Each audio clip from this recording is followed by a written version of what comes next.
Selamat pagi jemaat GKI dimanapun saudara berada. Jumpa kembali dalam Sapaan Gembala Gereja Kristen Indonesia bersama dengan saya, Pendeta Andi Gunawan dari GKI Bungur. Mari sebelum kita merenungkan, merefleksikan firman Tuhan, kita berdoa. Terima kasih Tuhan, hari baru Kau berikan untuk kami boleh menikmati hidup kami bersama dengan saudara-saudara kami, sahabat dan teman-teman kami, untuk kami boleh menjadi berkat bagi mereka. Terima kasih juga kesempatan kami boleh bertumbuh. Dan kiranya firman Tuhan ini menantang kami untuk terus naik level, selalu lebih baik dan bertumbuh semakin serupa-Mu. Kami berdoa di dalam nama Tuhan Yesus. Amin. Saudara, firman Tuhan hari ini saya ambil dari Yakobus pasal 1 ayat 19. Demikian firman Tuhan. Hai saudara-saudara yang kukasihi, ingatlah hal ini. Setiap orang hendaklah cepat untuk mendengar, tetapi lambat untuk berkata-kata, dan juga lambat untuk marah. Nah, hari ini satu tema saya berikan buat kita semua adalah lambat berkata-kata. Nah, saudara yang kasih Tuhan, setiap hari kita berkata-kata.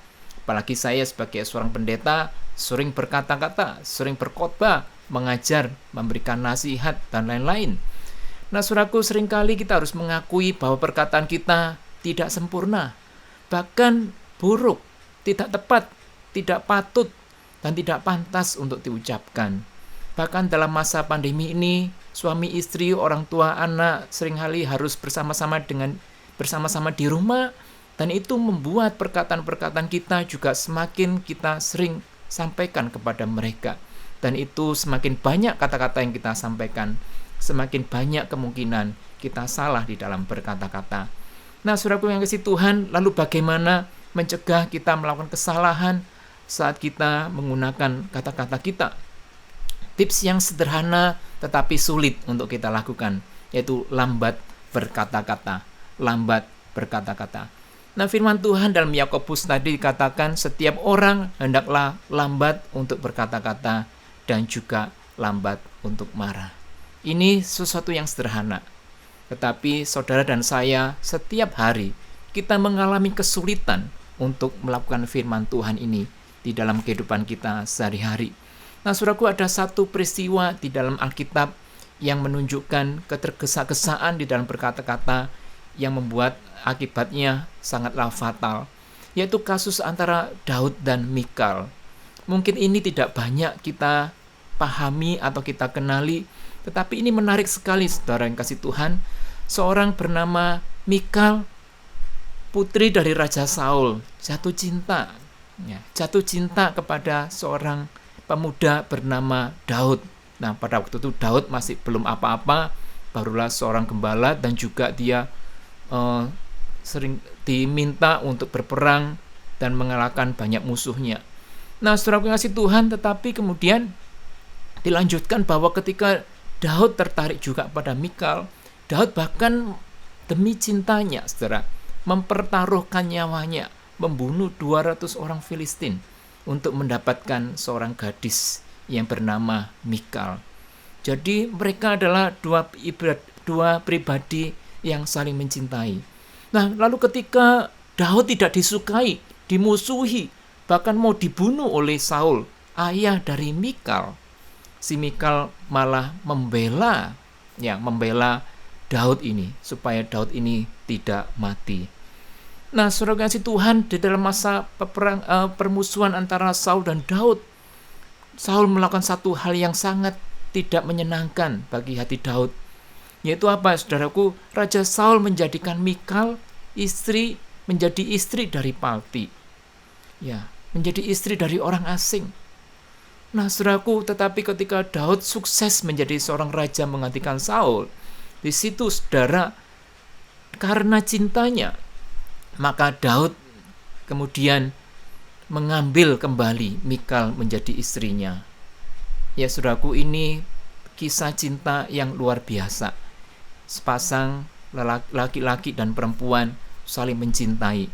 Nah, saudaraku, sayang sekali, saudaraku, kisah cinta yang indah ini berakhir dengan tragis. Karena apa, saudara? Karena kata-kata. Ini peristiwa terjadi ketika Daud membawa tabut bait Allah kembali ke Yerusalem, dia menari-nari sekuat tenaga, menari-nari secara sampai ekstrim, sampai dia menelanjangi dirinya sendiri. Dan ketika Mikal melihat Daud menari-nari dengan cara yang malu-maluin seperti ini, dia berkata begini, saudara.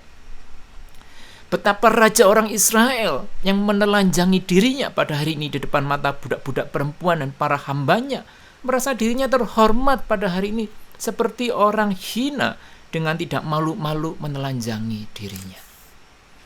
Satu perkataan yang menyakitkan di hati Daud, membuat dia tersinggung. Dan ketika tersinggung, saudaraku, dia kembali bereaksi dengan sesuatu perkataan yang juga kembali menyakiti pasangannya. Dikatakan di hadapan Tuhan yang telah memilih aku dengan menyisihkan ayahmu dan segenap keluarganya untuk menunjuk aku menjadi raja atas umat Tuhan. Saudara, lihat jawaban dari Daud ini tidak menjawab keluhan atau kritikan dari Mikal, tetapi dia mengungkit sesuatu yang membuat hati Mikal pasti sakit hati, saudara. Dia mengungkit ayahnya, dia mengungkit kematian dari ayahnya dan saudara-saudaranya dari Mikal sendiri. Ini membuat hati Mikal sakit. Hati Daud juga sakit. Nah, saudaraku, akibatnya sungguh kita melihat sesuatu yang tragis. Mikal binti Saul tidak mendapat anak sampai hari matinya. Kira-kira saudara tebak, mengapa Mikal ini tidak bisa mendapatkan anak sampai hari matinya? Mungkin saudara berpendapat, dikutuk oleh Tuhan. Ya, mungkin saja, saudara. Tetapi saya punya pemikiran, penafsiran. Mikal binti Saul ini tidak mendapatkan anak karena hubungan antara Daud dengan Mikal sudah tidak lagi harmonis. Hubungan yang diawali dengan cinta yang begitu besar antara Daud dan Mikal hancur berantakan hanya karena kata-kata yang terlalu cepat diungkapkan, kemarahan yang terlalu cepat disampaikan. Nah, saudara kasih Tuhan, teringat perkataan dari seorang rabi bernama Rabbi Harold Kushner yang mengatakan, "Only God can give us credit for the angry words we did not speak." Hanya Tuhan yang memberikan kita penghargaan, pujian karena atas perkataan marah yang tidak kita ucapkan. Nah, saudara kasih Tuhan, berapa banyak hubungan hancur karena kita terlalu cepat berkata-kata, terlalu cepat marah, terlalu cepat mengungkapkan emosi kita. Bukan berarti tidak boleh saudara mengungkapkan emosi kita, tetapi kita mesti mengingat setiap akibat dari kemarahan kita. Hubungan kita dengan pasangan kita bisa jadi diawali dengan baik-baik, rumah tangga kita baik-baik, kita mencintai suami istri kita, mencintai orang tua kita, mencintai anak kita. Tetapi karena kata-kata yang kita ucapkan terlalu cepat, kemarahan yang kita ungkapkan terlalu cepat, itu bisa merusak hubungan. Dan itu bisa jadi tidak bisa diperbaiki, tidak bisa kembali seperti sedia kala. Nah, jemaat yang kasih Tuhan, firman Tuhan mengajarkan saudara dan saya, kita semua sering ceroboh di dalam perkataan kita. Tapi hari ini firman Tuhan mengajarkan kita, mengingatkan kita, dan menyapa kita. Semoga Tuhan menolong kita. Tuhan memberkati kita. Amin. Terima kasih Tuhan untuk kisah anakmu, hambamu yang begitu jujur, mengungkapkan kelemahan dan kegagalan, untuk menjadi refleksi buat kami. Kami pun juga bisa melakukan hal yang sama. Bahkan kami seringkali juga melakukan kekeliruan dalam perkataan kami. Hari ini kami belajar Tuhan, mampukan kami, supaya kami bisa lambat untuk berkata-kata dan lambat untuk marah. Dengar doa kami Tuhan, kami berdoa dalam nama Tuhan Yesus. Amin.